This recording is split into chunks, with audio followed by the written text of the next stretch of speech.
Our probation officer slash SRO in the district. He has been with Waterville for 13 years, Mr. Jim Pfister. Okay, so we have some questions for our panel, and we're just going to try and do a round robin so that everybody has a chance to speak. So we're going to start with Dr. Blanchard. So the first question is, how have you seen the presence of cell phones in the building influence the learning environment and teacher-student dynamics? So we've introduced a cell phone ban or a distraction-free school environment in Schoharie a little over 2 years ago. So this will be our third year of having that type of approach where we use a program called Yonder, and students are expected to put their phones in a pouch to start the school day. Prior to the implementation of Yonder, we simply had a hot mess. So students came back from the pandemic and understanding they were home, they were isolated, but when they came back with earbuds in their ears, they came back with smartwatches and cell phones, they're walking the halls, they're in our classrooms, and the level of distraction was frankly disturbing. We had always had no cell phone policy in our classrooms. The effectiveness of our administration trying to enforce that, let's just say we were highly ineffective. So we couldn't follow our own district policy. Our teachers were frustrated, our administrators were frustrated. I was frustrated walking through the halls and seeing kids with earbuds in their ears, watching classrooms where kids are on their phones. We have so many examples. Grandparents sending, bringing in Dunkin' Donuts to English class because the student texted grandma and said, hey, can you bring me Dunkin' Donuts? And grandma shows up with Dunkin' Donuts, and the student gets called down to pick up food. When I say a hot mess, it was an extremely frustrating educational environment that we had to make some drastic changes. So, and I can talk a little bit about that, but as far as the what we saw 2 years ago compared to what we saw as soon as we implemented a distraction-free environment and went to Yonder is day and night. And so much so that I'm drove an hour and 25 minutes here to advocate for this type of learning environment because it was transformational for my school district. Since we implemented, we've had 20 or so districts come and visit. I've been on lots of Zoom calls with school board members. I've had interaction with the governor on this, and when school districts have come to our district to see how it works, they're seeing the schools that we kind of grew up in. I'm old, so pre-cell phone school districts.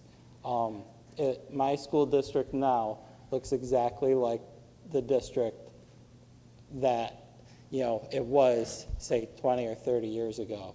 The cell phones are put away. Teachers are much happier. Kids in their lessons are more engaged. You'll walk by a class, you won't see a student looking down. There was one day I saw a student looking down. I was like, my pants were on fire getting into that classroom, and it turned out to be a calculator. So the difference has been transformational. Thank you.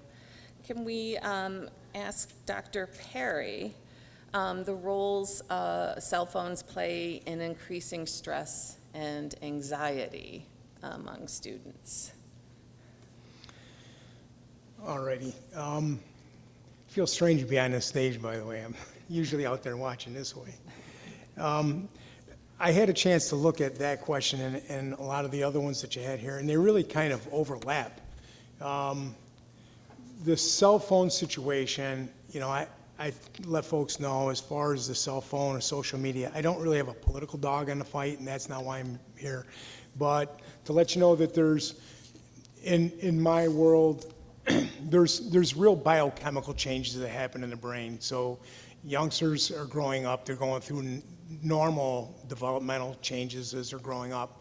The cell phone use, it does impact the neurobiology, neurochemistry of the way the brain develops, and it becomes basically a behavioral addiction for a lot of the children.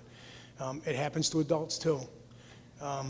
So where these things become really problematic is once they become, have become dependent on these instruments. Taking them away is very unsettling for them. A lot of anxiety, a lot of panic.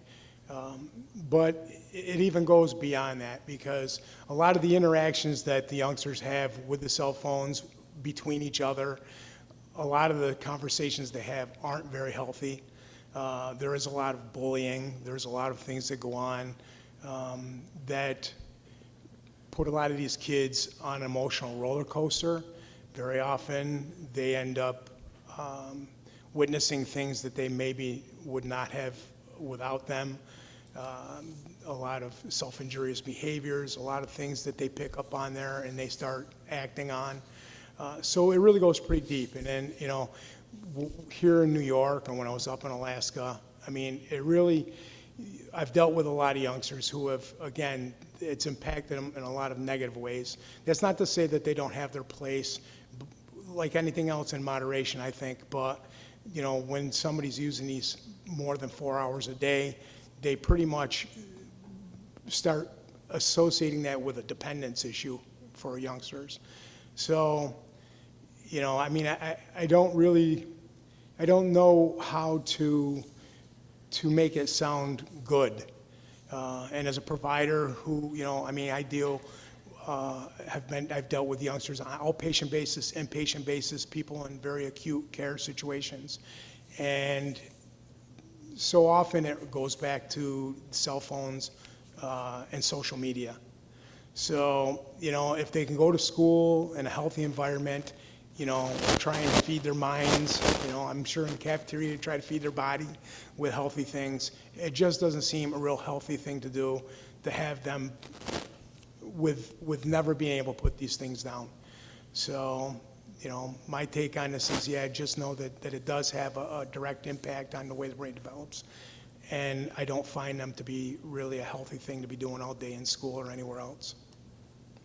Can I just, I can't help myself as a school psychologist and somebody that went through my own kind of public forum, 3 years ago on this topic. At that time we were talking about code switching and,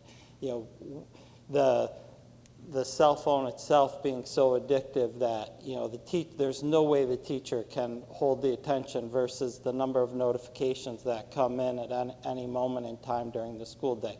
The teachers simply can't compete against the device. With regard to mental health, there's so much work and so much money schools are putting into to try to improve mental health in our schools. But what I saw when we went to a distraction-free environment was kids that did not know how to talk and work through problems. So one of the first problems I had was my school counselors. There were two things that happened first week. One thing, my school counselors got inundated with kids who wanted to take elective courses because they said, well, if we can't have our cell phones in study hall, I might as well take a class. And then the second thing that happened, the school counselors were like, our kids don't know how to solve their problems. They don't know how to work through their problems. They don't know how to talk to each other. So what we saw, and nobody in this room would ever try to use a cell phone to try to solve or resolve a conflict. Doesn't make any sense.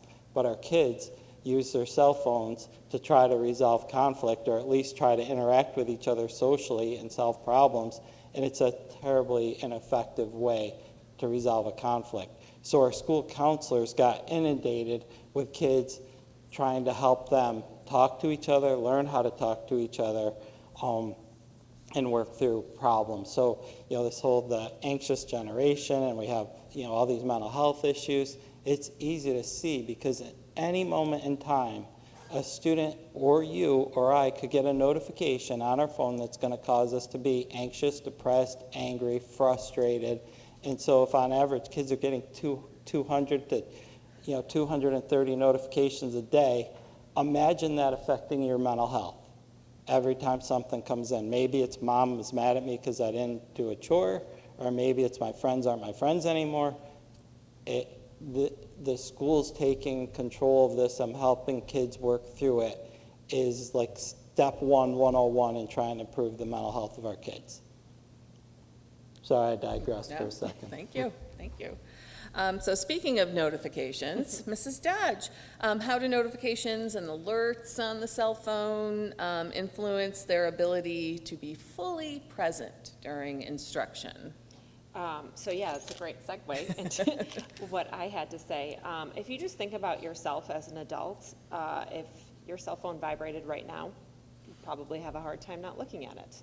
If you felt that notification, you would want to look at it. So as adults who have fully developed brains, and it's still a pull for us to look at the phone, then how can we expect our 12, 14, 16-year-olds to have that self-control? Their brains are not fully developed. Their executive functioning skills are still developing.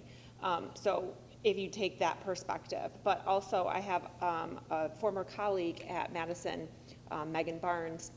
She's a science teacher who did a voluntary experiment with her 9th grade students. There was 24 students in the class. They set their cell phones on the lab table in the front of the class and didn't touch them for 40 minutes. And then they tallied how many notifications they had in that 40-minute period. Snapchat was for sure the largest notification of the students. 14 out of 24 had alerts. With an average of 44 SNAP alerts of those 14 students. 3 students had over 100 SNAP alerts. 2 students had over 200 SNAP alerts. Other ranged from 5 to 10, which might be more of what I would think is a normal alert for Snapchat. And then there was 32 different apps that had sent alerts to students' phones during that 40 minutes. So if you think about teachers competing with their students of those alerts, we really have no chance for them to pay attention to us when they're getting inundated with all of this information. I personally have also had experiences with students getting very bad news through text message during class, and how do you combat that of, then they have to leave class, and where if the school district was notified and we could handle that of how to, help the students through whatever the information is, that would be kind of the best way, I think, so that we can guide the students through that information or that news. Thank you. All right, Mr. Pfister, you're up. So talking about stress and anxiety, as a law enforcement officer, how have you seen cell phones being used to cyberbully or harass other students online? Well, it's one of the biggest things that I have to deal with at school is revolving around the discipline issues with cell phone. I'm the one that's called to the class to get a cell phone or to get a student to bring down to the office because he's refusing to give the cell phone up to the teacher. And when that happens, it causes a huge distraction, and it takes a lot of time for the teacher to deal with that while she's trying to teach. What I see is that every Monday morning, I greet the kids at the front door. I have several kids come up to me and tell me what happened over the weekend. Hey, Mr. Pfister, I have this situation, someone's threatening me, someone's bullying me, can you help me out? And then that comes into school, and then that person and the person involved tells 4 or 5 other kids, and they tell 4 or 5 other kids, and then it's all in the classroom, and that's all they're talking about. So then I have to report it to the principal, and it takes all day for the principals to deal with what happened over the weekend. So to me, most of the time that I'm spending, with the kids is dealing with cell phones. And half the time, the teachers are, trying to deal with it in class, and then I'm called which makes it even a longer situation for all the other students in class to try to pay attention to this, to what they're learning. And then it's just an ongoing process, and it doesn't just get over in 10 minutes. It's a long process because principals have to interview other students. We have to make sure there's not a threat. If it's an ongoing threat, then discipline has to be given out. So it's a long process. But as the teachers are trying to teach, they're not just dealing with one student doing, on the phones. And, I see myself, when I walk around in the hallways during class time, I'll walk by and there'll be kids underneath the table texting. And they'll notice me and I'll say, get off the phone. And then after I touch base with them, I say, what are you doing on the phone? And almost every kid tells me it's either a Snapchat, I got to see what's going down, or I had to tell my mom that, I left my uniform at home, can you bring it in? So that, when I'm looking at teachers, because I have to deal with the teachers a lot, I see more frustrating in the last 2 years than I've ever seen teachers being frustrated. And I have had a few teachers this year crying in my office because of the disrespect that comes from saying, hey, hand over your phone. So to me, I think it's a huge problem. I think it's a huge distraction. And I really don't know how the teachers deal with it. And on top of that, that's not even the worst part. The worst part is when I have kids coming up to me, Mr. Pfister, I can't concentrate in class. You won't believe it. I can't, kids are being distracted with the phones and different things. And it's like, so I give them a lot of credit, the teachers, and what they're doing, but if we didn't have that distraction, I'm telling you, your kids would be better off, in my opinion. Because the way I look at it, I'm somebody looking from the outside in. I'm not a teacher. I'm not in there with them. I'm not the principal. And I'm trying to help kids and build rapport with kids.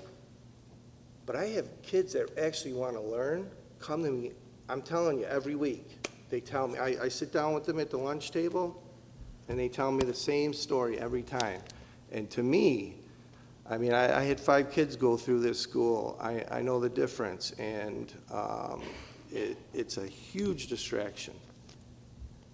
So let me just, because I'm here and I must be a narcissist or something, because I'm going to keep talking, so forgive me. I was but- going to ask you the question next, so you're okay. So this hits on so many things for me. So for, 9 periods a day, 5 days a week, teachers are fighting with kids over their cell phones and trying to get them to put them away, and it's constant. And if I will guarantee if I take my cell phone out right now and look at it, somebody in this room is going to take their phone out and look at it. It's just tied like social learning theory, right? We look to the left, we look to the right. If somebody's doing something, we're going to do it.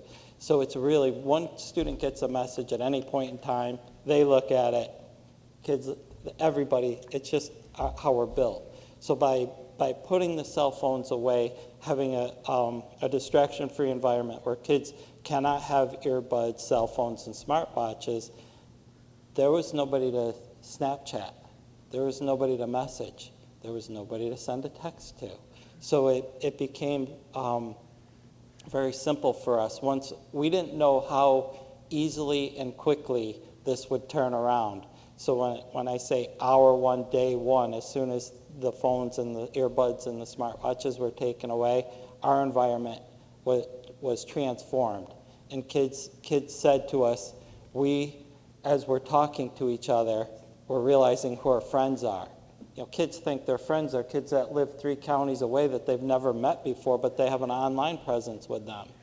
And then once they realized and started talking to each other and engaging with each other, friendships grew and changed. And we're a really small community, 800 students total.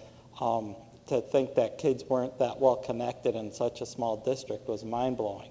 But it was really a strong transformation, and it hits on so many of the points that we're making. Thank you. So, Dr. Perry, I didn't even realize that Monday morning was so bad. I just thought it was Monday morning. So, hearing that the students have this happening over the weekend, how does that stress affect things such as sleep patterns? If you were, trying to enjoy your weekend and you're seeing these things pop up on your phone, what does that do to your sleep? All right, so again, I think, it'd be nice if I was just having a discussion about mental health in general. I mean, because really it's a big topic, and so much of this, it's like, how do you have the discussion when I'm sitting and talking to somebody? Because I not only treat youngsters, but I also treat adults. And I look at these things and I go, look, I'll have to kind of back up the bus a little bit and just say, the way I describe this is, first is to understand what mental health is, right? And I don't embrace the term mental illness. To me, if I could stuff your pancreas in your brain or up in your head, we would call diabetes a mental illness. If you sit here and eat 2 gallons of ice cream, which I could do, by the way, every night for the next 30 years and get diabetes because your pancreas poops out, nobody would be surprised. If you're inundating your brain with a lot of stress and arousal for a long time, then it shouldn't be a surprise if your brain would try to, it's an organ in the body, just like a spleen, a liver, a kidney, and it's going to try to adjust. And so what happens is then you basically can create a lot of misfiring and a lot of things going on. Sleep in particular, sleep is a big issue. Children normally growing up, their sleep patterns change. Anybody that's had, babies and seen that little kids, they sleep a lot during the day. As children get older, their circadian rhythm gets different. They stay up later. They don't sleep as much. You'll see that, there's 4 or 5 REM periods during the course of the night that they have. If they're engaged with cell phones late at night and going, it's important then to have a discussion, which I have with all my currently youngsters that I'm working with. But I explain to them the relationship between the sleep-wake cycle and give them an understanding of why it's hard to sleep. I explain to them, I say, look, there's a teeter-totter. And I talk to them, I explain to them as best they can understand, the role between GABA and histamine. Histamine being the arousatory chemical in your brain. If you have light going into your brain, it's squeezing part of your brain, squirting histamine. Histamine wakes you up. So if you're looking at light all the time and then your brain's squirting histamine, it wakes you up. That's why if somebody takes a Benadryl sometimes or takes a hydroxyzine, antihistamine pushes histamine down, histamine goes down, GABA comes up. GABA is the one that causes you to go to sleep. So, when they start playing with these cell phones all night long, they're keeping themselves awake when they're already messed up with their sleep cycle. So they can't sleep. And then when you can't sleep, what I end up dealing with as a provider a lot of time is a big complaint is insomnia. And now I can't sleep. I'm worried I'm not going to be able to function tomorrow. Now what am I going to do? I'm going to miss my school because I can't stay awake. So it impacts sleep. It really messes that up. But then it spills over into other things. There's a lot of problems when it comes to, you're sitting there. You're not just sitting there on your cell phone. You might be snacking and chips and doing things. So you have to start worrying about obesity. You worry about a lot of physical health problems that comes along with lack of sleep. Mood disorders. People who maybe have a predisposition or familial tendency to trigger for something like schizophrenia, bipolar disorder. If you're going without sleep, it can start triggering those things. So you start seeing onset of some of these mood disorders. Again, it's not just, they're talking on the phone all the time, and that's a problem. The idea is that it's really rooted in biochemistry. There's a lot to this stuff. They're designed to be addictive, in my opinion. It's a tool, but we have to be very careful because it makes big changes. It's just not, it's not benign. So anyways, as far as how does it affect the sleep, I guess in layman's terms, it really messes it up, and it has a lot of other health impacts, negative health impacts that come along with it. So Mrs. Dodge, we have notifications that you shared the experiment with. We have students suffering from sleep disruptions. So what does that do to their attention spans, what have you noticed in the classroom?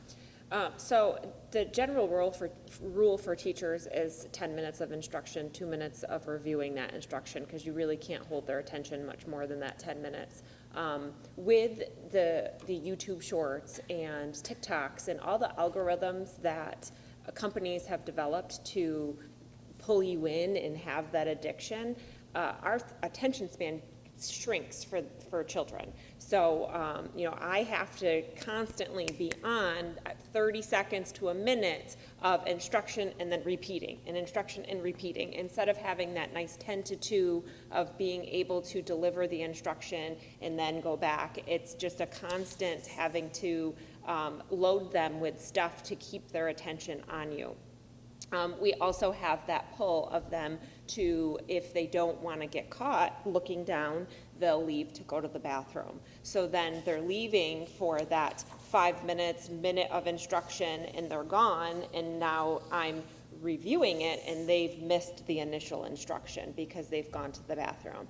And as a teacher, I don't like to tell a kid that they can't go to the bathroom. That's a normal body function that I don't want to hold it, so I don't really want my students to either. Sure, some take advantage of that, but that's just not who I am to tell them no. They leave the room, they miss those instructions. I have to go back and repeat and re-explain because they've been out of the classroom, and now all of the kids that are in the classroom, now they have to wait for these children to catch up as they've been out of the bathroom. And as far as the attention span of my own children goes, I noticed that their personalities definitely shift. My 9th grader insisted that he could handle the access to his cell phone during the summer months. During school, he abused the privilege and Snapchatted in a classroom, which their school actually just came out today that they are banning cell phones. They are not going to a storage locker, so they're essentially changing nothing because they were already banned before, so it's not going to work there. So anyways, he abused it, so the cell phone stays home. He says that I'm the worst parent ever because all the other kids get to bring their cell phones to school, and he plays sports after, and how is he going to get a hold of me? Well, we did it for half a year, and it worked out just fine. Sure, there was one time I showed up to a game that had been canceled, and I didn't know about it. But they also have Parent Square that I could have gone to Parent Square on. But anyways, so anyways, summer came. He said he could handle it. He is not handling it. Last night, we took it away for a week. Last night was one of his first nights back to it. He didn't sleep all night. I have Ring cameras, and he says he went to bed, but I saw him in the kitchen about 4 a.m. From our back door having a snack. So he did not go to bed. So again, tonight we'll go back to 9 o'clock. He hands the cell phone over to me. I charge it with me, and then I give it back to him. But his personality changes. He becomes inactive. For a kid that plays 3 sports, and I say, all right, let's go out and go for a run. Let's go in the backyard and play kickball. And because he's staring at his phone, he doesn't want to do any of those things because this has got his attention. So until I have to force it out of his hand and say, well, we're done with the cell phone for the day, he will stay there and be just as happy, but completely inactive and disengaged with the family. So I think that students' attention spans, our own attention spans, I think are all impacted by cell phones, by social media, because of those algorithms. They are designed to suck us in and draw us away from our personal connections. So it's really important that we give kids this time to learn how to engage in their surroundings, and also it's okay to be bored. They don't know how to be bored. They don't know how to sit in a car and look out the window and just watch things go by because they always have a screen in front of them. That's my own personal kids. I don't know if your kids are the same way, but if they're in their car and their cell phones are dead, they're like, well, what am I supposed to do? Look out the window. Play the rainbow game with cars and find an orange car. What did we all do? I didn't have to sit in a jump seat, but I know my parents always talk about sitting in the jump seat counting the cars. So it's okay to be bored, it's okay to be idle, it's okay to sit and wait quietly and not have a screen in front of you to draw your attention. I like to talk. Mr. Pfister, since you're in the hallways a lot, have you seen increased traffic to the bathroom so students can use their cell phones? Yes, it's a constant. I'm literally being called every period to find a student, and every time I find that student, they're in the bathroom and they have their phone. So I can't tell you how much time is wasted. And what happens is when a kid signs out to go to the bathroom, they go to the bathroom and they text another friend to meet them in the bathroom. They're both on their phones in the bathrooms. They leave the bathrooms. They try to wander to take the long way around to get to class. So the time they get back to class, it's 5, 6, 7, 8, 9. I've got calls where I haven't seen this kid for 10 minutes, 5 minutes, and they just went to the bathroom. So I think it's a huge problem, and I know it is because I'm dealing with it all the time. So Dr. Blanchard, we have students not getting enough sleep, their attention spans are short, they're spending more time in the bathroom than in the classroom. So how do you think cell phones have contributed to decreased academic performance in students? Sure. So I think, it's hard for me because now I'm going back quite a few years to think about what our environment was like pre our ban on cell phones and locking them away. And I just think about my own personal kids. We've heard stories about our personal kids, and when I was going through school administration and changing, as you can see, I changed different districts. So I had my younger two kids went to a Catholic school, so they didn't have to move schools all the time. My older kids were in a public school. And when my youngest kids aged out of their junior high and had to go to high school, I went to the public school where I live and spent a half a day with my daughters visiting. And then we were looking at the private schools. And the one variable that we were looking at was a cell phone usage in the classroom. Did the schools allow kids to access their phones? And we brought them to a school that did not allow phone access, because to me, the idea of trying to learn and competing with that device is really challenging, even for your highest achieving students. So as I say that, one of the things that happened 3 years ago is one of my best teachers came to me with, I can't do this anymore. And she was teaching calculus, like nationally board certified teacher, like rock star teacher, but she wasn't retirement eligible. So she didn't have 30 years in, and she wasn't 55, but she was done. And so she went to the retirement board, and she got the news that, you're going to lose a ton of money, but she was still done. This was it. But when we announced that we were going to ban cell phones, and her story was very simple. I have students in my calc class that refuse to take their earbuds out, and they're saying to me they learn calculus better with their earbuds in. And she just couldn't take it anymore. So, now, 3 years later, she's still in my school district, and, my teachers would rave about this, as would my parents. So, my forum didn't look like this.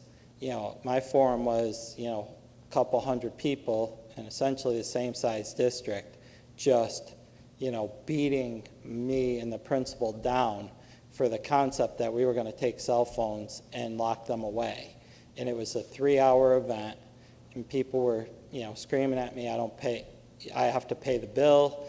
I heard everything that night. And, would I do it over again in a second? Is it the best thing I've ever done in my career? No doubt about it. That's why I'm here to talk about it. So what is the actual result in academics? That remains to be seen, because it is challenging for us with state tests changing, with the environment we have, just trying to get kids to attend school. And we also paired our we're gonna make are there any kids in here? Can I swear? Yeah, no? It's recorded. Okay. So we're gonna make this hell for you. You know, this is gonna be really hard. We thought kids were gonna cry. That's what we were expecting. We thought day one, when they put their phones in the pouch, they're gonna be laying down on the floor crying. And this was gonna be terrorizing to them. And so what we decided to do was increase our intramural program. So we had intramural sports at the secondary level, at the middle school level, really ramped up. Our gaming program, our outdoor adventure club. We brought in foosball and air hockey into our cafeteria. So we really tried to say, okay, our attendance is bad. We're going to make this really challenging for kids because a complete cell phone ban 2 years ago was, really different or nuanced. So how do we do this? And now, going back, starting year 3, what does our achievement data look like? How are our academics looking? We still have a lot of work to do to improve our academics. But our behavioral referrals are down. We see our academics improving. We know our kids are paying attention, and our teachers are happy. Our teachers are like, I'm staying. I've had teachers that want to come to work for Schoharie. I've had neighboring schools say, hey, we don't have to implement the cell phone ban because our kids are scared to death that we're going to do the same thing to them. So our cell phone problem has been mitigated because of your approach. So overall, it's just transformational. Okay, so speaking of calculus, Mrs. Dodge, how does, I thought that was a great segue. Yeah, English, I don't social know studies, calculus. How does a reliance on cell phones for information and communication? Because I know my childhood phone number. I don't know my husband's phone number. But so how does that transfer into the classroom with problem solving and critical thinking skills? Yeah. So it's definitely harder for them to think for themselves and stay engaged, especially when it's a difficult task. It's okay for our children to struggle. It's okay for them to not get things on the first try, to not have the information at first glance. That builds their ability to operate in the everyday world. We don't get things right on the first try. We fail as adults. There's oftentimes that lessons that I plan that I think are great aren't. And you have to go back to the drawing board, and it's okay to not get it right on the first try. And I think this instant gratification that the cell phone brings them impacts their ability to overcome difficult tasks. Memorization is not part of education anymore. Growing up, I'm sure a lot of you had to memorize all of the states and all the state capitals and the names and dates of everything in social studies. That's not social studies anymore because you could just look it up. You don't need to be able to recall it quickly because you could look it up, but you need to be able to apply that information. And taking the distraction away and having students be more engaged with content, it improves their problem solving when they don't have the information right at their fingertips. How can I find this information? How can I research this? How can I perform this task? And if it fails the first time, it's okay to go back to the drawing board. Today, my kids didn't have their cell phones, and they built a bike ramp, 3 different sizes. And they broke the plywood the first time because of the angle that it was. I was not really supervising, but I did hear some loud noises and yelled out, "Is everyone okay?" But the whole neighborhood was there building these ramps, and by whole neighborhood there was like 3 kids with my 3. But it was nice to see them engaged in just trial and error stuff and working together. And had they had their cell phones, that probably wouldn't have happened. Sure, they probably could have looked up how to do it on YouTube as well, but then you miss out on that engagement of figuring out how to build something. My husband wasn't home. I don't know how to build things. I barely know how to use the screw gun to which side is reverse, and you know what I mean. The demonstrations. But so they used the screw gun and found the screws and pulled out the plethora of extra wood that my husband has stored in our garage and built something. So I think that just seeing that little bit of a few hours away from their cell phones definitely shows that in the classroom they will do great things with not having that distraction and being able to problem solve and overcome and work through difficulties. So Dr. Perry, Dr. Blanchard talked about bringing in foosball tables and intramural sports, and Mrs. Dodge just talked about just taking the phones away and letting the kids figure out what to do. So what do you suggest, or for parents like me who just are terrified that when we take the phones away from our children, that they will hate us and they will not be able to function? So what coping things could you give us parents? I'm actually glad you said that, because I don't think this is limited to youngsters, actually, because as a parent, having raised my kids and, experienced things in my lifetime that were pretty scary with my kids, like many of us do at times, health things with our kids and our families. I think you need to look too I try to think about like the parents.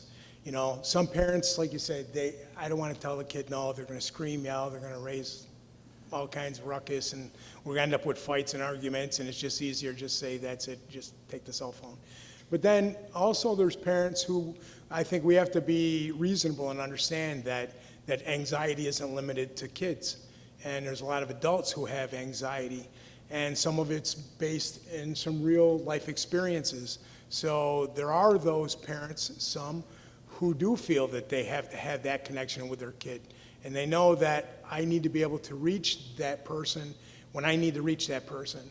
So, there is that aspect to it. So I don't know what's in place as far as the schools go, but if a parent knew that, listen, I need to get a hold of my kid now, are they going to get one of these, please push 1, then you'll get this, and then go, if for this, call this number 3. I don't know anymore because my kids have been out of school for 20 years, so I don't know what it is. If they needed to call and there's no cell phone, can they call the school and get a person and be able to say, I need to get a hold of my kid? I think that's important. So again, it's not that we just don't want to fight with our kids, although I think that's a big part of it. It's easier, like electricity, right? People, path of least resistance. And but then there are those, again, this is a scary world. We've gone through a lot of scary things in our lifetime, COVID and things going on in the world. It's frightening. So for a lot of people, I deal not just with youngsters, but I deal with their parents. So some of these things are based in reality. They've had reasons why they're that anxious. So I think that's a discussion to have, and if not cell phones, then what? What's going to be in place for those that need to get a hold of us?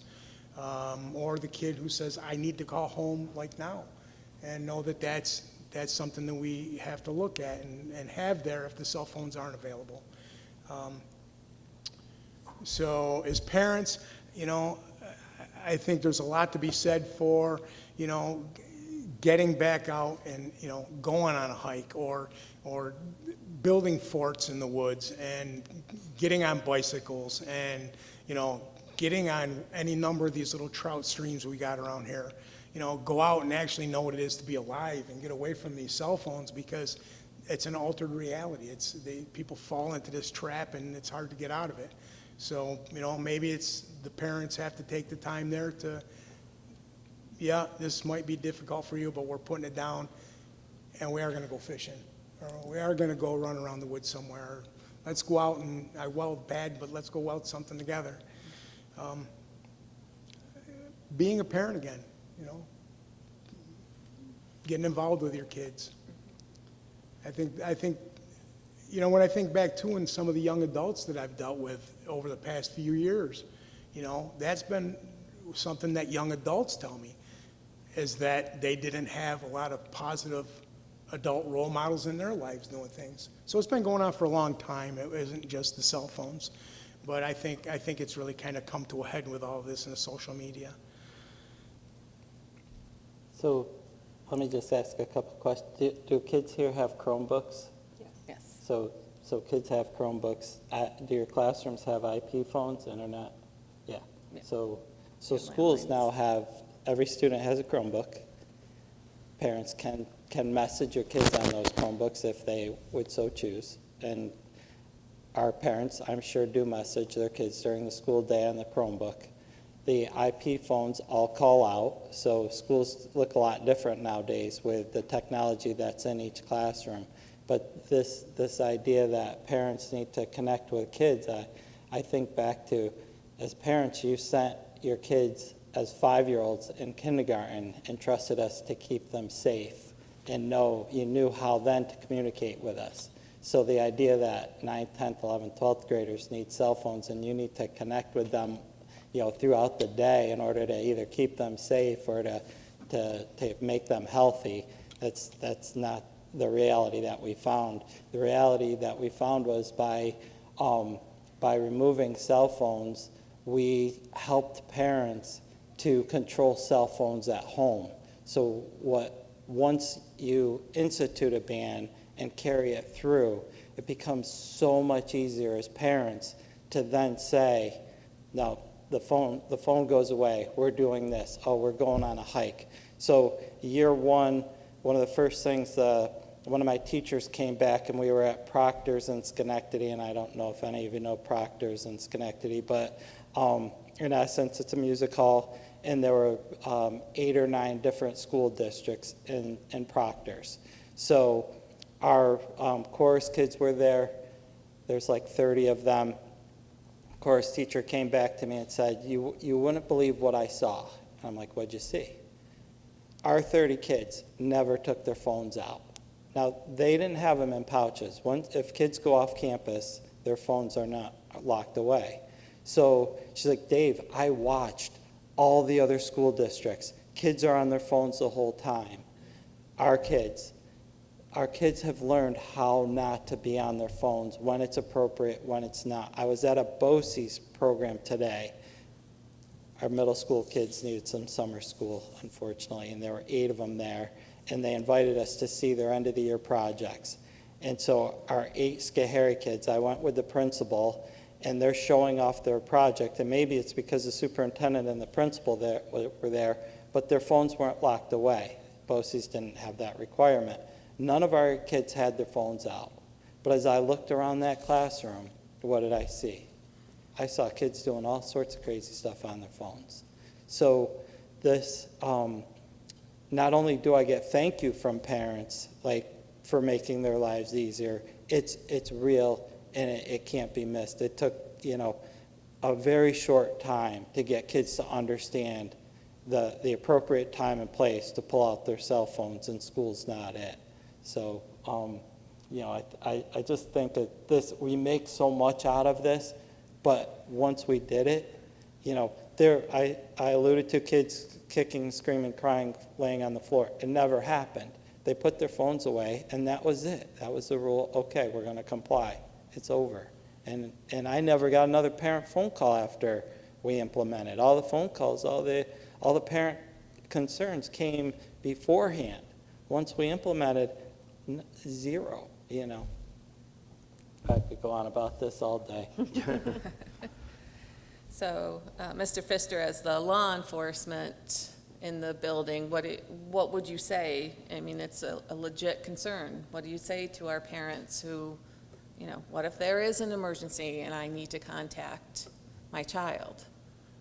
Well, I think, we've always had the ability parents have the ability to call the school and call for that. And now with the technology that we have, we have all this information going out on the parent square and all that, so I don't really think that that's a concern.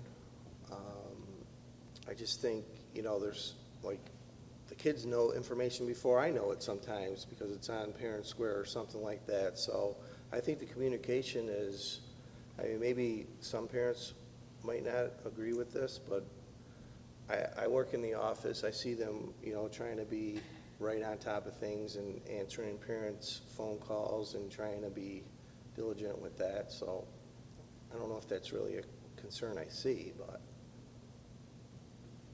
As a law enforcement officer, if there is an emergency, does the access to the cell phone for students help or hurt the first responders? Well, in my experience, I think it causes more confusion, more chaos, because the parents and the kids don't know what the officials know.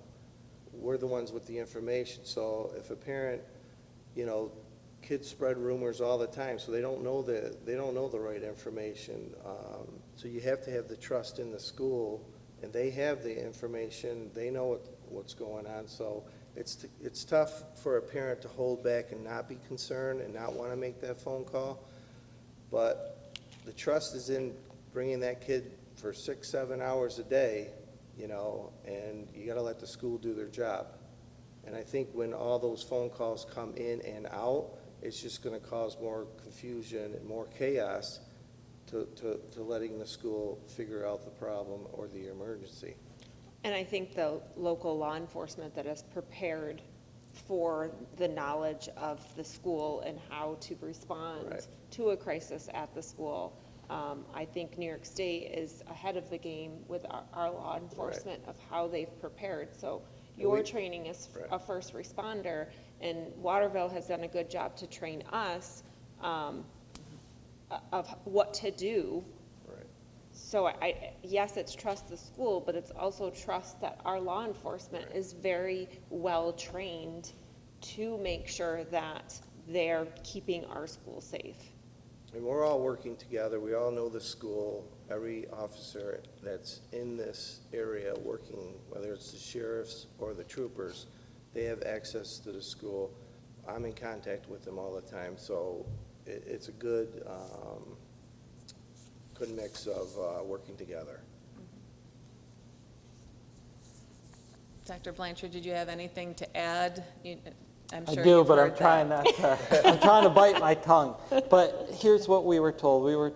Our SRO was very clear with us that if somebody has something in their hand during the most egregious, like, school crisis, they could be deemed a threat. So the last thing we want kids to do is to have something in their hand or try to be talking to mom and not listening to the teacher or the adult that's in charge. So our teachers all know our procedures. Our teachers are extremely well trained, as you guys alluded to. So to be really direct about this, the last thing we want kids to do is to be worried about a cell phone or talking on the phone or texting, this is a crisis. We need them in that situation to recognize, you know, run, hide, fight, whatever it is, it has nothing to do with a cell phone in order to keep our kids safe. Mrs. Dodge, what do you, what is our policy for cell phone use? You want me to quote it? Just paraphrase it, Summer. Off and away till the end of the day? Is that working? No. Nope.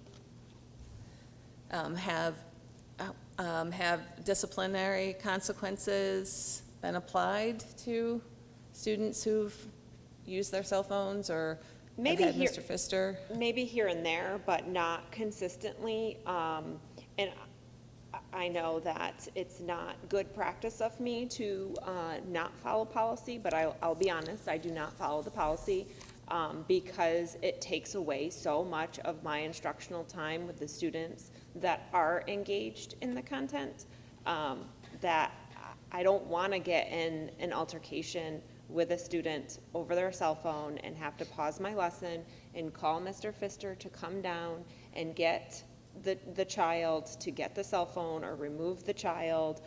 engaged in an argument in a hallway with a child to put their earbuds away or AirPods or whatever they're called. So it just wasn't worth the time away from the instruction to continuously try to follow the policy. And the office just doesn't have the time to investigate, to argue with, to do all of that comes with having to discipline because they violated the cell phone policy, which happens all day, every day, in classrooms, in bathrooms, in the hallways. So without a system to take the distraction away, it's just going to be more of the same. So, Dr. Blanchard, could you explain the Yonder pouches Sure. and how they work? Yeah. Yeah, first off, Yonder was really good to work with because they sent reps in to help get us started. So they talked us through our program, we changed our student handbook, we changed our discipline policy, and then, as I alluded to, day one, hour one, they were at the door handing out the pouches with our students. And since we had a public forum, since we put out the information that we were moving to this, our plan was to have kids decorate those pouches, so we had handed out Sharpie markers to all the classroom teachers, and we thought we were going to do this like incrementally through the day. But what happened was as kids walked through, they just put their phones in the pouch and clasped it, and that was it. It was like there was no fanfare, it was over. So it was really kind of a lot simpler than we made it. We still allow kids to decorate the pouches and kind of make it their own that first day we implemented. But over the course of the 2 years, and we're still this year, we still purchased new pouches this year. We still have Yonder as part of our protocol. But in essence, we stopped worrying about does every kid pop their phone in the pouch every day, early on last year. So early on in our second year, it became, as long as we don't see earbuds, cell phones, or smartwatches on your person, you're good. We stopped worrying about where's your Yonder pouch and is your stuff put away.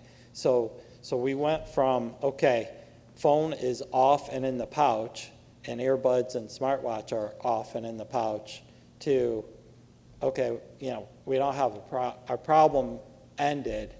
And so we gradually just pulled back on the kind of the manpower it took to worry about, are these locked away? So it's simple. If we see a cell phone out at this point, it's confiscated. If it's your first offense, you pick it up at the end of the day. If it's your second offense, it's a 3:30 to 5:30 detention. And if you think about it, 3:30, 5:30 detention stinks when it's 2 hours, you don't have your phone when everybody else has their phone. So it became pretty easy to implement, and we don't have a lot of cell phone infractions. We have about 30 kids that just turn them right in every day when they walk in. They just turn it into the office, and then when they leave, they walk in and pick up. And they didn't want a pouch. They didn't want to worry about the pouch. We do charge $15 if the pouch gets lost. That's the cost of the pouch. So kids are expected to turn them back in at the end of the school year and get their pouches back at the start of this school year. So we're only buying new pouches for either kids who lost them or kids who are new to our district, or move up from the elementary to the middle school, junior high. It's I did do some debating with the principal whether we still need to use the pouches, because at the end of the day, this works really well because our teachers and our administration and our custodians and our kitchen staff, everybody holds hands on this. So if a cell phone is seen on a person, there's great communication to remove that cell phone. And it could be through our SRO, our assistant principal, myself.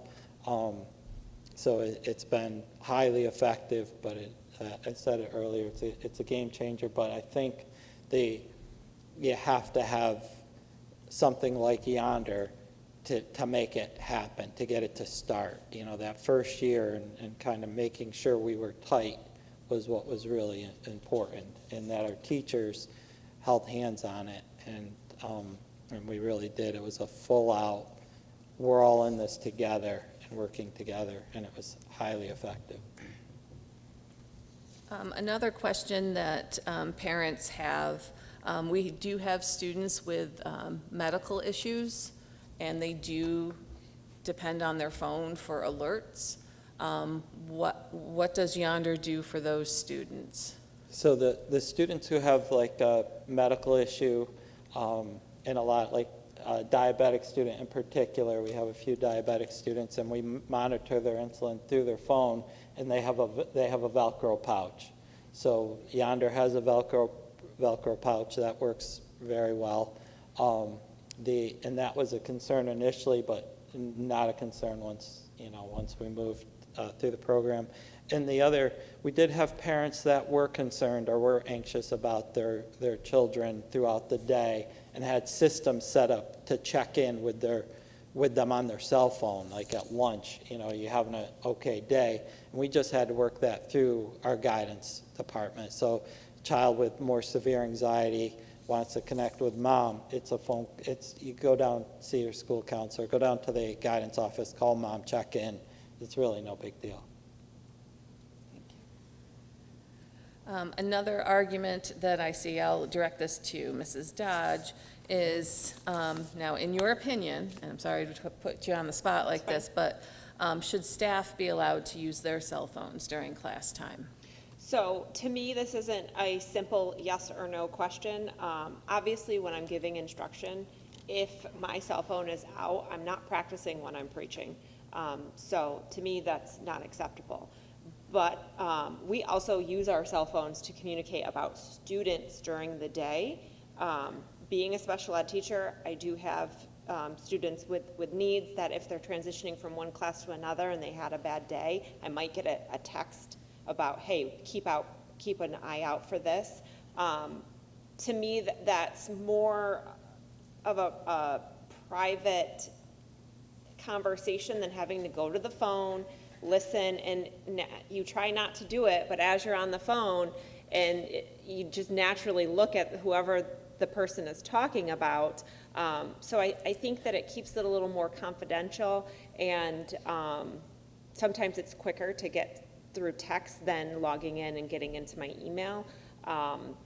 I'm also in and out of my classroom all day. I don't have a consistent schedule in my classroom. I float between classes. Oftentimes, I leave my phone on my desk or in my desk, and my own children's schools know that they can't call my cell phone if my child needs to be picked up because they're sick. They have to call the school. They have to say that they are the school nurse, and then the school gets a hold of me. My husband is a principal, so they know that's the same for him, that he's not in his office often, but if you call his secretary, they will track him down and find him. So I think best practice is that as much as humanly possible, that teachers practice what we are preaching to our students, that they are in our desks or in your school bag in a way and not a distraction from the instruction that you are giving our students. But again, that it's gray. It's not a super clear thing because of communication that colleagues have to have with one another, especially dealing with special ed students. Dr. Blanchard, what would you like to add to that? No, I mean, we had to make sure we weren't hypocritical, so the principal put his phone in a Yonder pouch each day. I made sure I didn't leave my office with my cell phone because I didn't want to be seen with it in my hand or have somebody call me, so I got better about telling my secretary, this is where I'm going to be if you need me. So that year one, we were very vigilant because, we were the only district in the area doing this, so people were pretty uptight about it, and our teachers were also like, we got this. We know if we're going to do this and do it well, we better keep them away because, you know how this is going to work. So our teachers were vigilant, and, it really never became an issue where a parent was like, oh, a teacher's on their phone, You know, there's a difference between the adult brain and a child's brain. And, you know, we haven't even talked about a lot, you know, that, you know, adults can handle this much better than kids. Adults can put them away and do their job. And kids haven't learned to do that yet. We don't even know what that looks like for this generation. So we have to trust our adults to do their job, and I think we found that to not be a problem. I know I'm looking forward to it because then my kids have to contact their dad. Dad can take on some of the mental load during the day. Okay, so at this point, we've gone through our questions, but I just ask each of you if you have something that you didn't have a chance to talk about that you would like to talk about with distraction-free environments. So I'll start with Dr. Perry. I'm just sitting here listening. See, not being in the school setting myself, you know, not being in law enforcement, my world is really when kids are in crisis. So I'm asked, you know, to do things with pharmacology, with medications, you know, manage the depression, manage the bipolar, manage the schizophrenia. My kid can't pay attention. It's an attention deficit disorder. You know, then you can start looking at things like, you know, medications. Are they necessary? I'd be interested to see, you know, if this experiment of taking these phones out of the school system translates into better mental health. You know, I think it probably will. I'm hopeful if they're able to do this because, again, I usually get it on the tail end when people are in full-blown crisis and are looking for answers and they're looking for medications that may or may not be necessary. You know, you're not going to just, again, like you treat diabetes or you treat asthma, you're going to treat anxiety, you're going to treat depression, but how much of this is actually something that's going to require medication management? How much of this is something that is a behavioral modification type thing? And if you're able to get away from this, maybe there's not so much pharmacology involved. So I think, you know, from a PhD, you know, a person with a PhD, they do a lot of studies and research.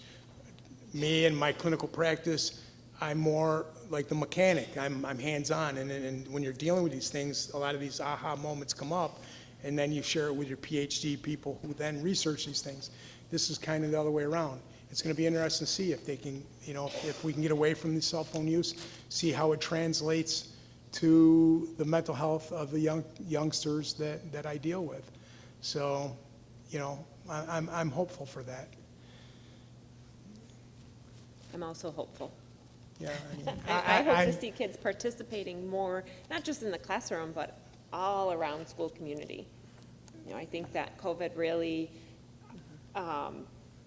really changed how we operated in school, and kids did become used to having their Google Meet screen up and having the black screen while they were playing video games, and they just tuned out the instruction, or had their cell phone and just tuned out the instruction. And that definitely carried over when we returned from COVID, that they just tuned out the instruction. So I think we really can get back to kids engaging in their peers, in their school community, in student council, in drama production, in sports. So I'm really hopeful that this distraction-free environment is going to do great things for our community. Mr. Pfister, would you like to add anything? Yeah, well, one of these questions was, does the president's, how have cell phones opened up students to new dangers, you know, like predators? And my experience through being a probation officer and having probation cases, actually last year I had a couple cases in Utica that involved kids playing on the phone and kids playing on their Chromebooks. And I think the game was called Roadblock, that all the kids play. And they had incidents where they were actually playing with adults, and these adults were actually grooming these kids. And what happened was these parents found out, took their cell phone away from them. The kids are very smart. They'll find any way, any type of technology to continue that conversation with these people. And what happened was, a couple of these cases, these adults sent the kids phones, brand new iPhones.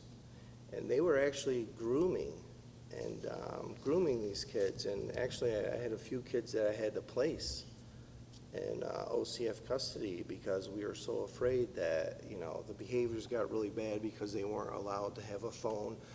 Then they weren't allowed to have their Chromebook at home or this or that, their computer. And it evolved into this huge thing where they turned into a really bad kid with discipline problems. And I think it's a huge danger. I don't think a lot of people think about that, but when kids are on Xboxes, Chromebooks, cell phones, they aren't just talking to kids. They're talking to adults. A lot of adults play those games, and that's one way, it's one entryway to get to a kid, and it's easy.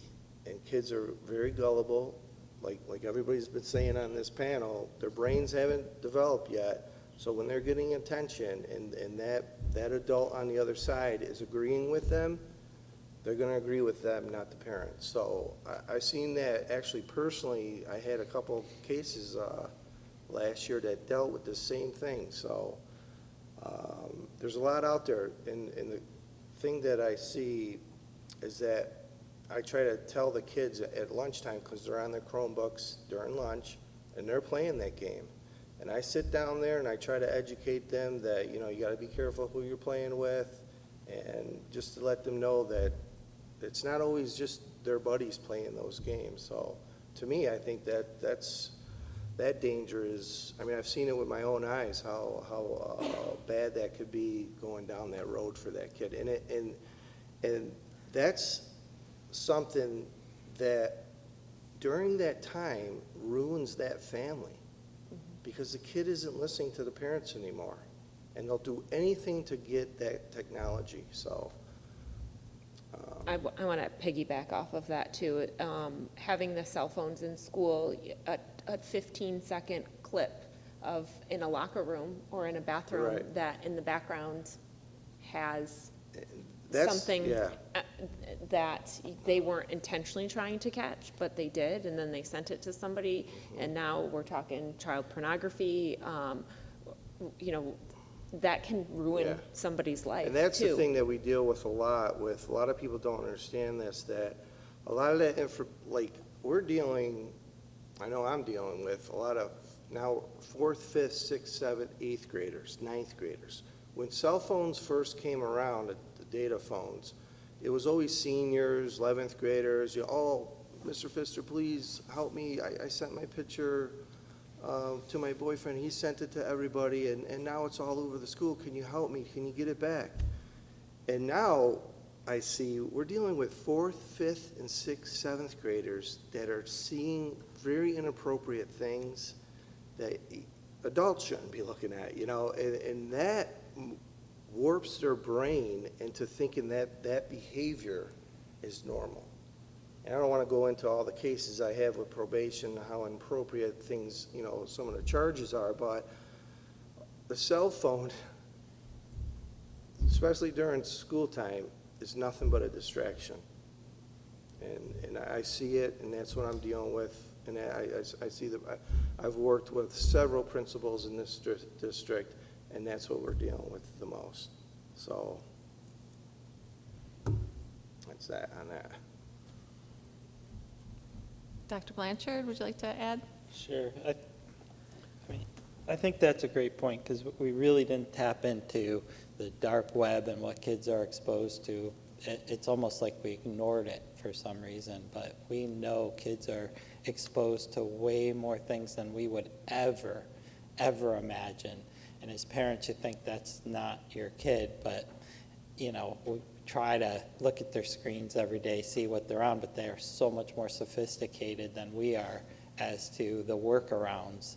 So it is really disturbing. So I don't even want to go there. I just want to focus on the what are the benefits of moving to a distraction-free environment. And so when I think about the positives in our cafeteria, if you and this was really challenging for Schoharie because our board was like, not sure about this. Why don't we find some middle ground? This is going to be really hard. We saw this, our administration saw this as a hill to die on. The board president said, no, let's let them have their phones during lunch, and let's let them have their phones during study hall, and they can transition and have their phones. And we said, no, we can't do that. We're all in 100% from the minute they walk in to when they leave. And so when you see kids in the cafeteria talking to each other, socializing, engaging with each other, it warms your heart. That's all there is to it. It's, kids can talk to each other. They look at each other, and my oldest son is a game-loving, video game junkie, crazy person.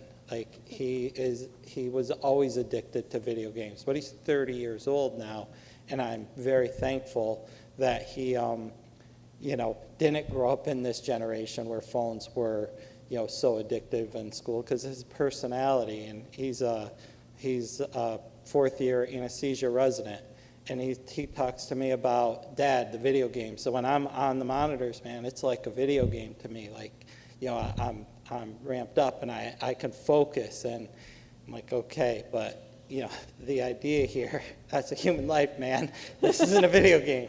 And the idea here that, our kids are, sucked into this world, and we don't know what that's going to look like. But everybody in this room wants a successful outcome for their child. They want their child to grow up to be independent, to be able to, connect and engage with other people and communicate.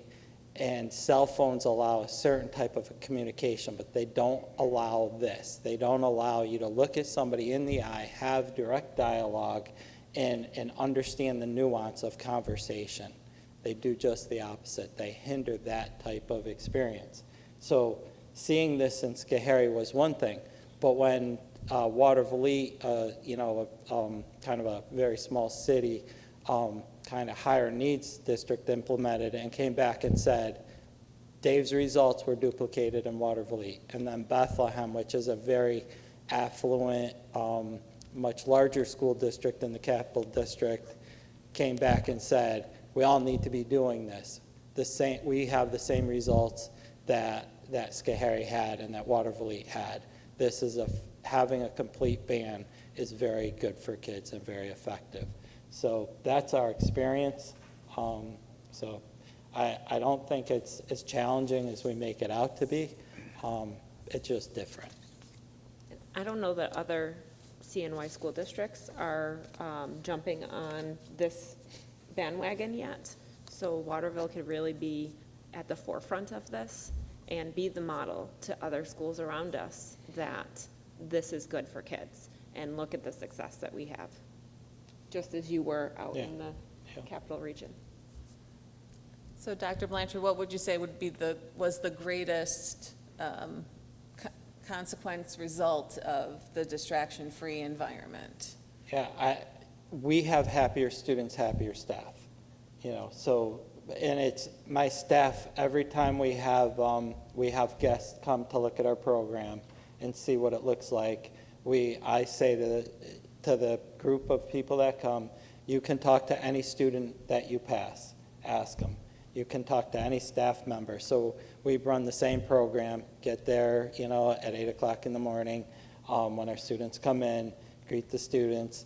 We'll bring staff down, we'll bring students down, and people can ask all the questions they have about moving to this. But then we walk our halls, and you can look in our classrooms and see what it looks like.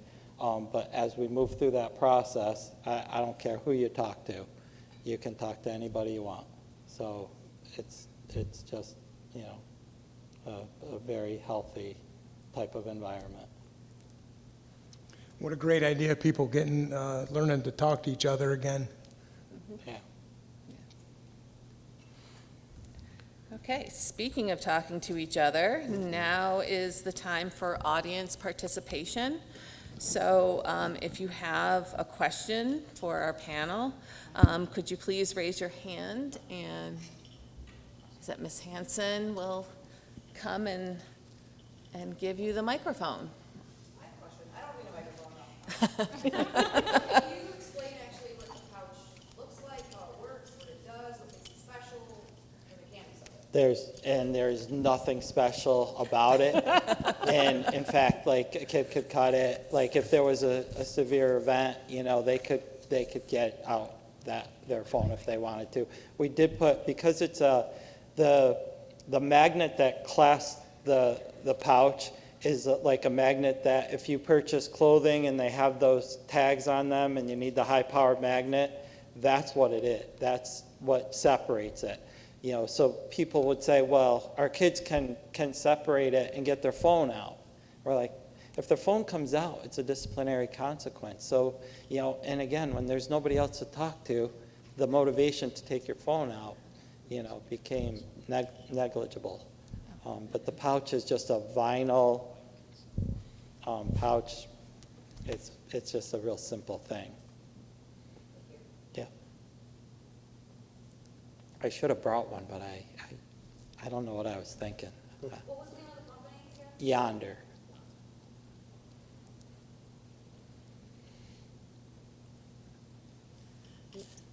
I don't know if I need the microphone either. They can't hear it on the recording if we don't give it to you. Oh, that's right. Here you go. All right, my name's Karen Fox. Just a little background, I started teaching in 1986. I have had urban students, I've had rural students, and obviously pre-cell phone students. So I've seen kids be kids. The last 7 years, I've worked with the same grade. I moved up with them through the grades, so I've had the same group of kids for 7 years. And the last, since COVID, I guess, years, I've seen a big change. Not only are they getting older, they're growing up into the 4th, 5th, 6th grades, but they don't know how to interact socially with one another. Their social skills are, it's heartbreaking to see that they just don't know how to sit and talk. They always seem to overcompensate when they're not on a phone. And, I know Mr. Pfister alluded to the danger to starting with the 4th, 5th, and 6th graders, and I've seen it. And yes, they're sneaking their phones even though they're supposed to be turned into the office, and they do have them. But just to see the change from having 40 years of seeing children to see in the last 3 years these children who don't know how to be children it's heartbreaking. And so I see it's not just a senior high or a high school problem. This is in the elementary school, and it's going to compound the problem that you're having in the high school if it's not addressed. So are there any recommendations as to That- how to teach kids? That turns social- around fast. So we thought, kids are so disengaged from each other, but as soon as we went to the band, kids, they engage with each other very quickly, and we saw their social skills come around fast. So it was nice to see. Okay, I'm kind of just going to walk around to people that I know have questions. Hi, my name's Steve Brodell. I'm a board member for Morrisville Eaton Central School. I kind of came here today because I have been pushing since I've been on the board for a cell phone ban at our school.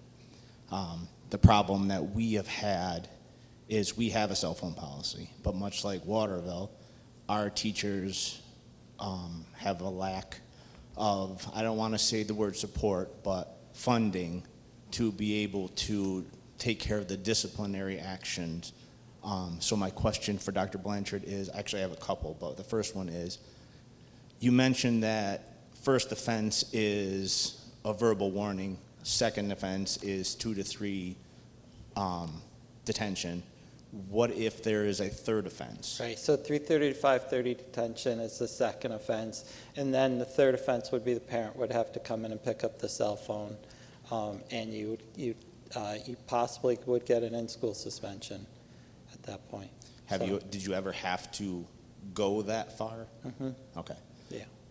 My other question is, you mentioned the cost of the pouches was $15. Yeah. As a small school, Morrisville is also a small school. How did you come up with the funding to take care of something like that? Yeah, Was there so- funding? So at the time, there was still COVID, like learning loss money and things like that. But at the forum, because we were doing this and we were brave and we were ripping the Band-Aid off, I said we were going to use grant money, so it wouldn't be taxpayer money. But in the end, trying to get it in the grant timely didn't work out for us, so we used our general fund. And frankly, nobody's ever said to me that wasn't money well spent, or, oh, take Yonder out of the budget. It's just that good. It's worth every dime. It sounds like it is. My concern as a small school is to find that money. Yeah. Because you have to, in some cases, it's do I buy pouches or do I let go of a teacher? Right. And so that's why I was curious whether or not you were able Yeah. to get funding for it or not. Yeah, we're 800 student district, about $28 million budget, so we were able to find, the 10 grand, I think, or $8,000 that it was. But- Now, my last question, do you have to pay a subscription to Yonder? We purchased the pouches, and that was the cost. Now, their business model is changing, and, I'm not sure, because it's very, very popular at this point, so it becomes more challenging to access them, and, it's been a very effective program. So I think they've discovered their value, which is making it more challenging, but there is a cost to this. If I lost my calc teacher or a bunch of teachers because it's gotten so hard, the cost is significant. So I'm like, the value, I can't express enough the value. They should be paying me, folks. Put that on the recording. Well, I can tell you, I have two twin daughters that are 12 years old. They're going into 8th grade, and they do not have a cell phone. They pester Dad every day about a cell phone, and my comment to them is you'll get your phone potentially in 9th grade, and you're getting it because it's a privilege for Dad. If you're at a sporting event, you can get a hold of me. I said, at this point, at 12 years old, you don't need a phone. There's nothing out there that you need that much information for at your hand. You have a one-to-one device at school. Thank you. Yeah, and I'll applaud you for that. And we kind of had the same policy in my house that until they went to high school, and they ended up going to high school about 25 minutes away from us in Saratoga. So it was a time they were that far away, we had to give them a cell phone, and that was not our favorite thing. I do wish I didn't get my kids cell phones as early as I did. They were 6th and 7th grade. I'm still holding out with my twin 7th graders on Snapchat. I made the mistake with my incoming 9th grader, and I will not make that same mistake again. And they are not happy about it. I don't understand Snapchat. I don't know why you can't just text each other, because most of the time the snaps are like pictures of the ceiling.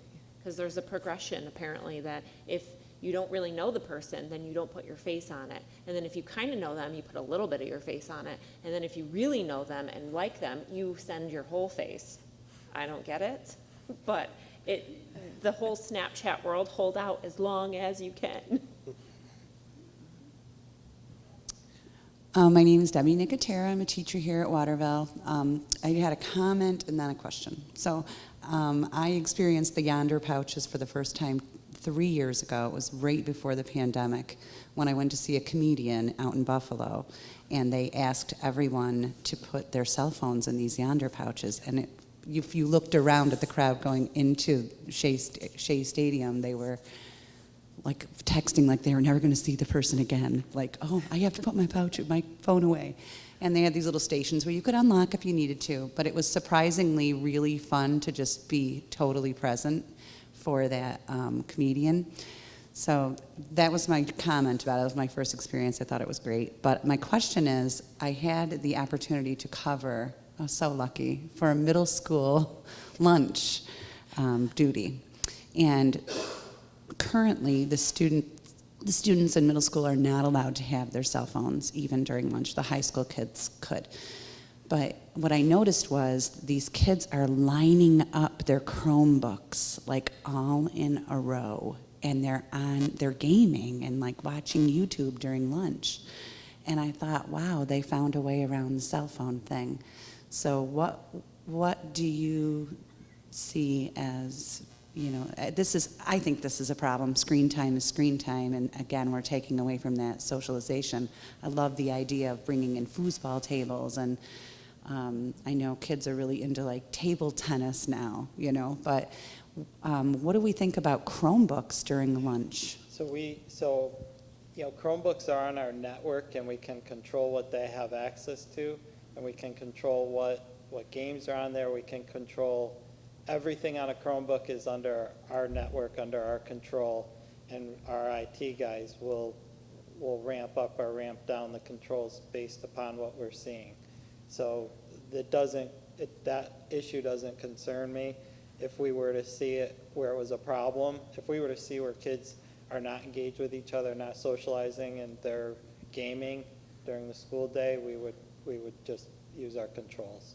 So that's the beauty of being one-to-one and having Chromebooks is for the learning opportunities. Kids, in our opinion, kids have plenty of time to game at home, and so we lock those down as best we can. Thank you. You did a segue into my comment. So I am the telecommunications specialist stationed at Waterville through OHM BOCES through a shared service. So I wanted to make the comment because a lot of people were mentioning Chromebooks and things like that. To receive your state funding, you do have to have filtering on your Chromebook when we give it to a kid and when they use it. So that filtering everything continues from school all the way home. No, it is not on your home desktop. We are not Big Brother watching you. But on a school device, we are responsible for filtering that. The school district does, again, have the right to change that filtering level. So during COVID, we did add on YouTube and allowed that because a lot of teachers were finding great resources on YouTube. Yes, our filtering does block YouTube videos that students should not be seeing. But the school does have the ability, like you said, to increase and decrease that level of filtering, and kids will try to find a way around it. And that's what's great about having, those MORIC partners and OHM BOCES partners is we can collaborate and go, hey, they're using a VPN to try to get around it, and I watched this kid, and we can reach out and go, hey, how did you solve that? I can call the RIC, I can call BOCES, and that team that I belong to, it helps. And, the communication is locked down on those Chromebooks. So in Google Classroom, we have chat off, but Google Classroom, they're only allowed to go into a classroom or whatever within one of those component school districts within OHM BOCES. And that's part of what we look at for the security and the safety and the data and privacy of our students. So I just wanted to add that because some Chromebook comments and one-to-one sometimes makes it sound like, why should you hand out Chromebooks? We got to get the cards, or we are never buying another Chromebook. But the school district does have that ability to adjust that level. And if kids are gaming, we can turn off gaming if it's not educational.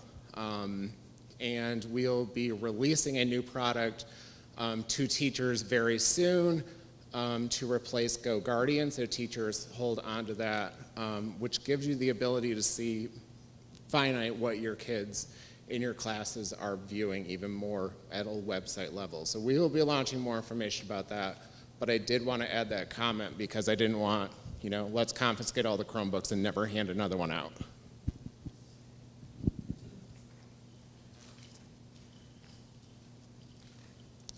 Rich, do you want to get Mr. Stanton?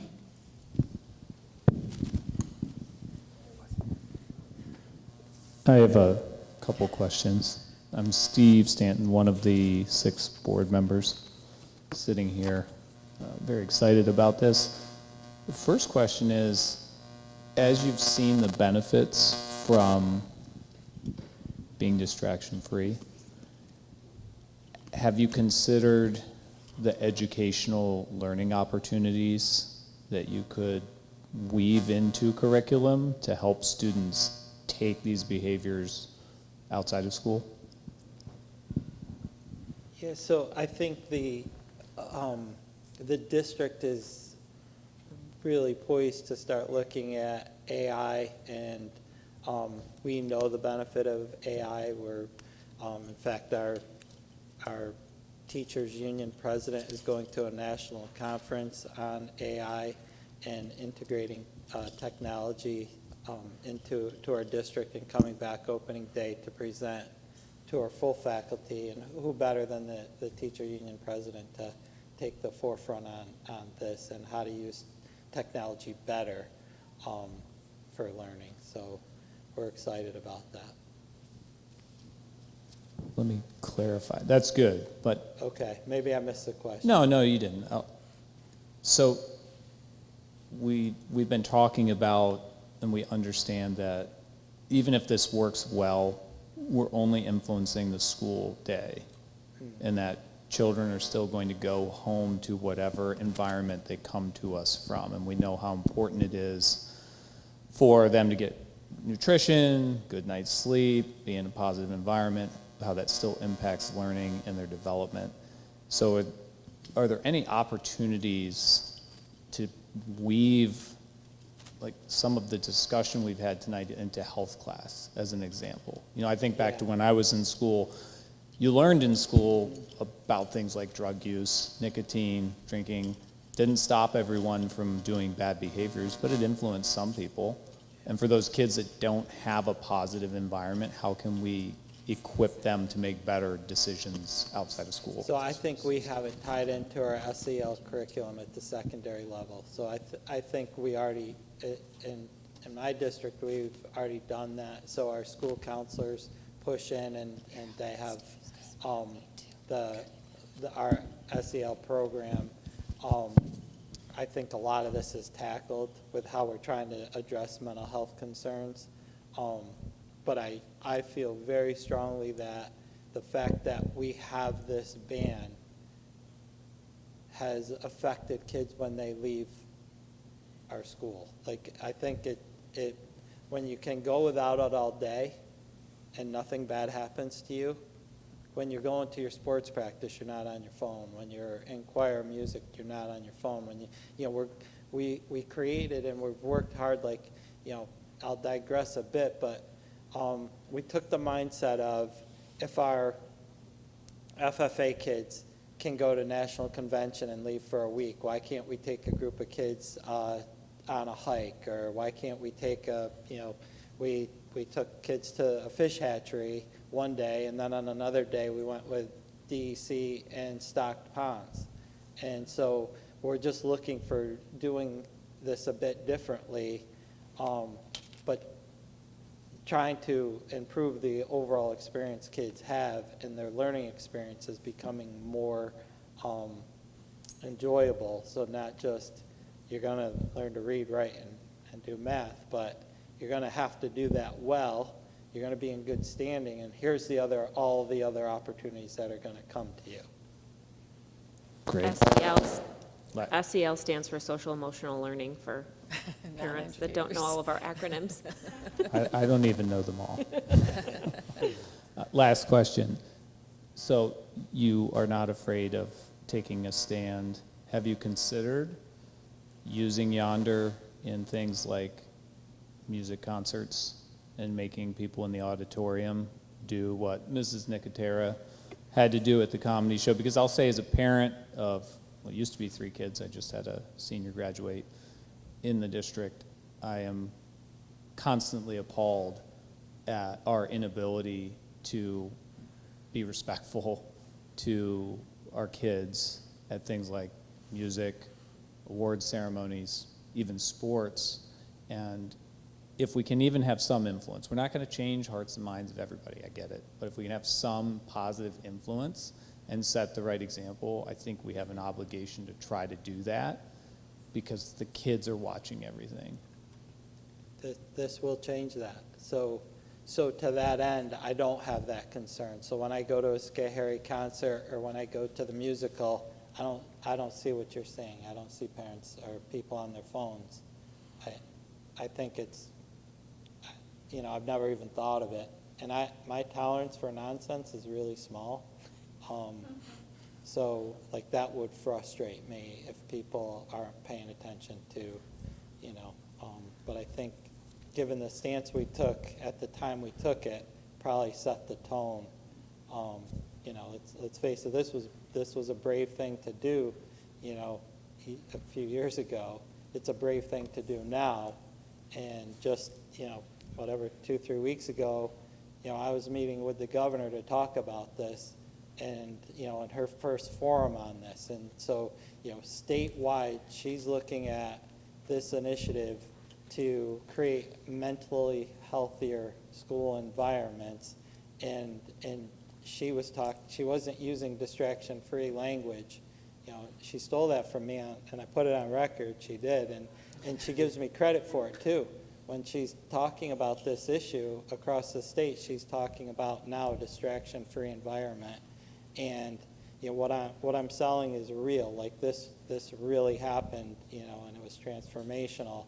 But I think it happened like across all aspects of our school community. So I don't see people disrespectful in concerts or things like that.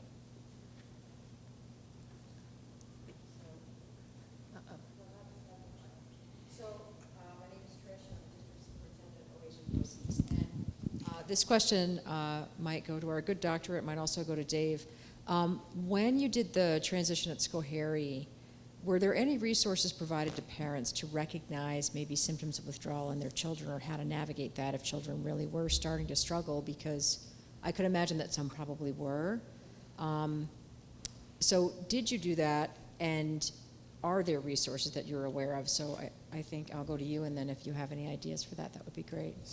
So we did have kind of research articles. We had handouts that we sent out to parents and families to help them understand and then help them work with their children.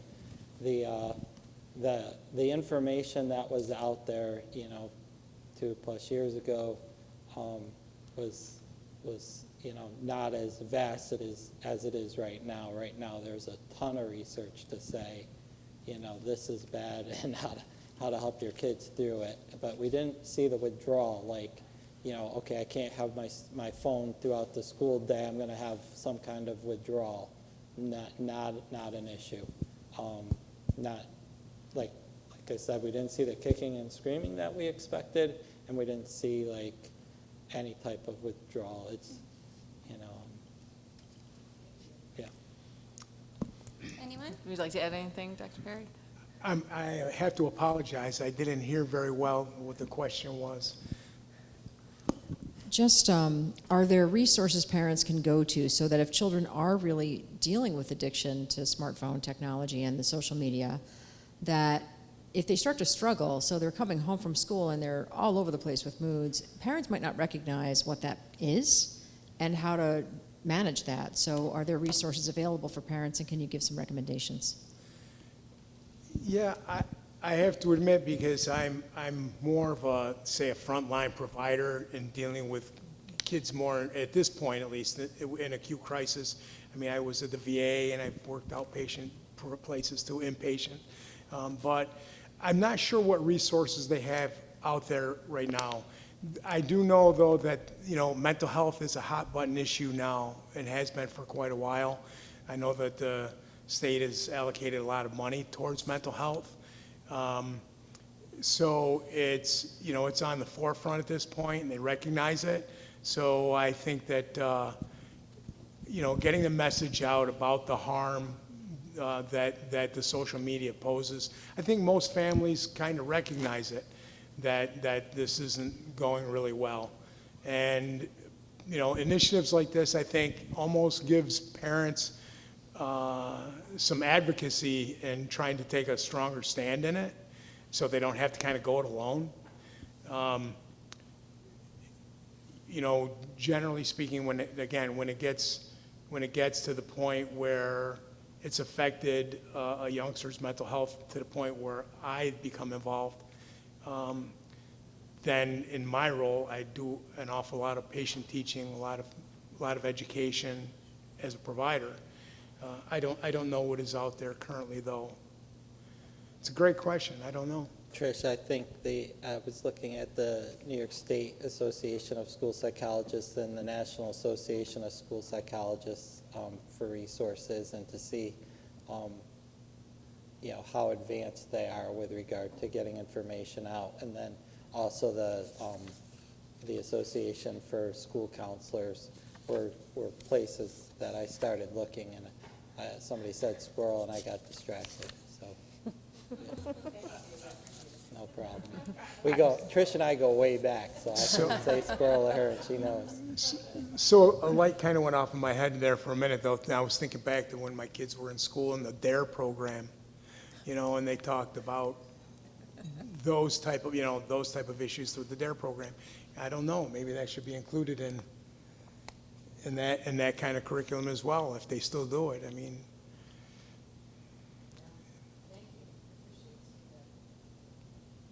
And I'm Dan Nichols, and I just had a question about kind of the implementation. Can you speak a little bit about like the end of the day, what that looks like? So like a building like this, say we've got 300 to 400 students going out 2 to 3 egress points. What does that look like, you know, to get on a bus and things like that? It's so quick.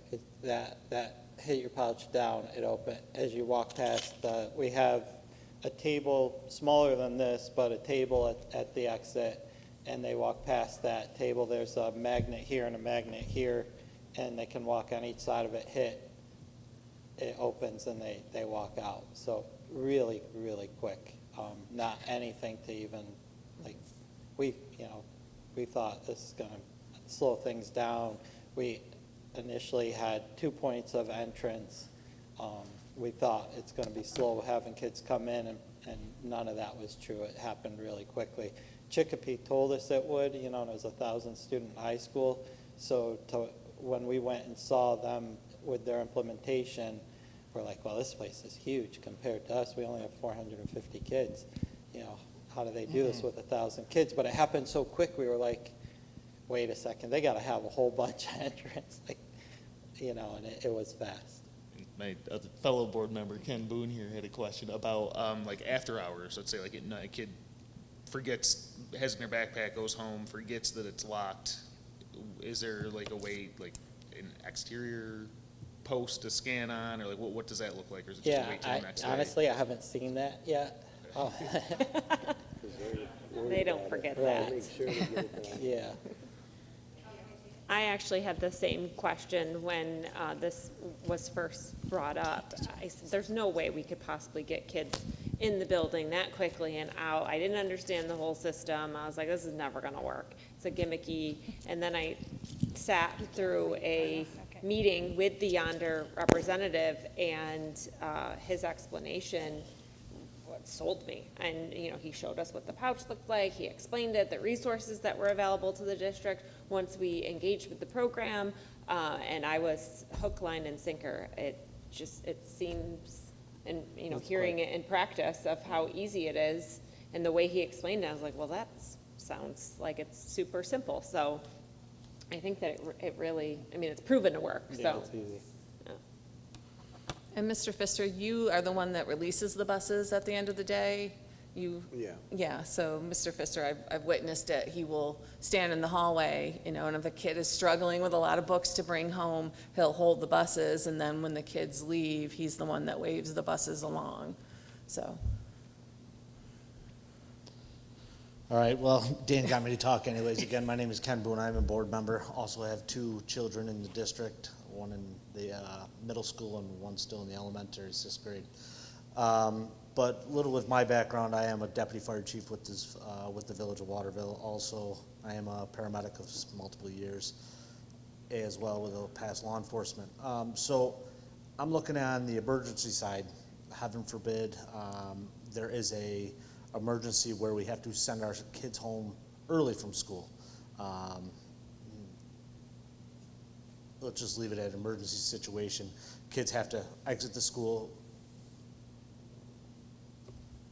quickly and get on the buses and leave the grounds. Does your school have a policy in place for that? Because now we have 400 children, 300 children with their phones in these pouches. Now, parents know. I can answer it quickly. Perfect. They have portable magnets, so that we don't just have the locked magnets. We have like 7 of the 7 handhelds. So those 7 handhelds, I don't even know how many we have. We had the same question and we were nervous.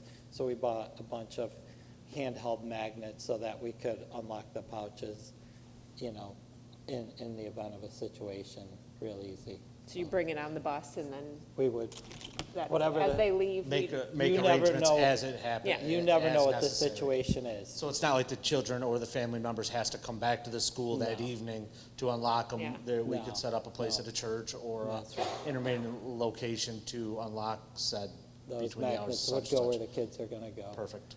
You know, even the table is small. Like Small enough that can can be packed up and moved. Yeah, it's not, some schools mount them on the wall, you know, so right next to the exit, it's mounted on the wall, you walk past, you hit it. We just chose to use a table right in the center of the hallway, so.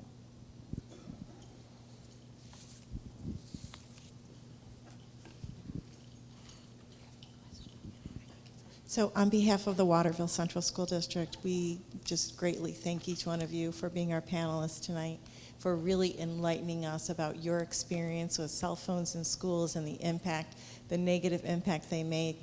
And so now we're working on our policy. We're in contact with Yonder, and so we're very hopeful of utilizing Yonder, but we're definitely going distraction free. So please, a great round of applause for our panelists.